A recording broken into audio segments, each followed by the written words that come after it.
If you are serious about your English communication skill, ആദ്യം നമ്മൾ എന്താ ചെയ്യേണ്ടത്? റാൻഡം കണ്ടന്റ് എടുത്തിട്ട് ഷാഡോ ചെയ്ത് നോക്കാം. ഡിഫിക്കൽട്ട് ആയിട്ട് തോന്നും. അപ്പോൾ ഡിഫിക്കൽട്ടി കുറക്കാൻ എന്ത് ചെയ്യണം? ക്ലിയർ ആയിട്ട് സംസാരിക്കുന്ന, സ്ലോ ആയിട്ട് സംസാരിക്കുന്ന കോണ്ടന്റ്സ് യൂട്യൂബിൽ എവിടെയെങ്കിലും പോയിട്ട് തിരഞ്ഞെടുക്കുക. എന്നിട്ട് അത് ഷാഡോ ചെയ്യുക. അങ്ങനെ ഷാഡോ ചെയ്യുമ്പോൾ അതും ബുദ്ധിമുട്ടായിട്ട് തോന്നും. അപ്പോൾ എന്ത് ചെയ്യണം? കണ്ണടക്കുക, ചെവിയിൽ വെക്കുക, ഫുൾ ഫോക്കസ് ചെയ്യുക, ഓഡിറ്ററി ഇൻപുട്ട് മാത്രം എടുക്കുക. അതിനുശേഷം ഷാഡോ ചെയ്ത് നോക്കുക. അപ്പോൾ കുറച്ചും കൂടി ഒരു കൺട്രോൾ നമുക്ക് കിട്ടും. ഇനി അതിനും കഴിയുന്നില്ല എന്ന് കരുതുക, നമ്മൾ എന്ത് ചെയ്യണം? കേൾക്കുന്നതിൻ്റെ കൂടെ ആ ട്രാൻസ്ക്രിപ്റ്റ് വായിക്കുക. വായിക്കുമ്പോൾ ബുദ്ധിമുട്ടില്ല, കേൾക്കുന്നുണ്ട്, കാണുന്നുണ്ട്, കാണുന്ന ടെക്സ്റ്റാണ് നമ്മൾ വായിക്കുന്നത്.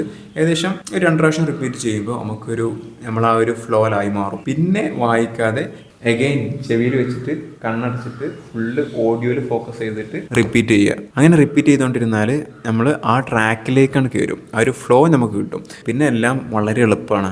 ഹാബിറ്റാക്കി മാറ്റുക എന്നുള്ളതാണ് അടുത്ത സ്റ്റേജ്. അങ്ങനെ ഹാബിറ്റാക്കി മാറ്റി റിപ്പീറ്റ് ചെയ്തുകൊണ്ടിരുന്നാൽ ഒരാഴ്ച കഴിയുമ്പോഴേക്കും നമ്മളെ ലാംഗ്വേജിലുള്ള ഡിഫറൻസ് നമുക്ക് കാണാൻ കഴിയും. നമ്മൾ ഷാഡോ ചെയ്തുകൊണ്ടിരിക്കുന്ന കോണ്ടന്റിലെ സ്പീച്ച് ഡെലിവറി സ്റ്റൈല് നമ്മളെ സ്റ്റൈലായിട്ട് മാറുമ്പോൾ ആ ഒരു ഡിഫറൻസ് നമ്മളെ ഓഡിയൻസിനും അറിയാൻ പറ്റും, നമുക്ക് തന്നെ അറിയാൻ പറ്റും. ആ ഡിഫറൻസ് നമുക്ക് ഫീൽ ചെയ്യുമ്പോൾ അത് തന്നെയാണ് നമ്മളുടെ ഫീഡ്ബാക്ക്.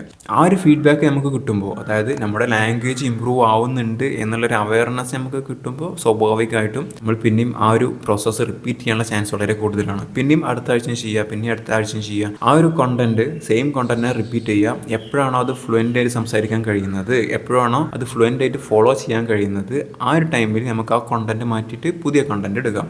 കുറച്ചും കൂടി ഫാസ്റ്റ് ആയിട്ടോ അല്ലെങ്കിൽ കുറച്ചുകൂടി ഡിഫറെൻ്റ് ആയിട്ടുള്ള ഫ്രേസസ് ഒക്കെ ഇൻവോൾവ് ചെയ്തിട്ടുള്ള കോണ്ടന്റ് എടുത്തിട്ട് നമുക്ക് ഷാഡോ ചെയ്യാവുന്നതേ ഉള്ളൂ. This is my honest advice.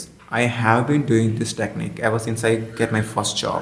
I'm still doing it. I didn't stop it. Every day I do this exercise.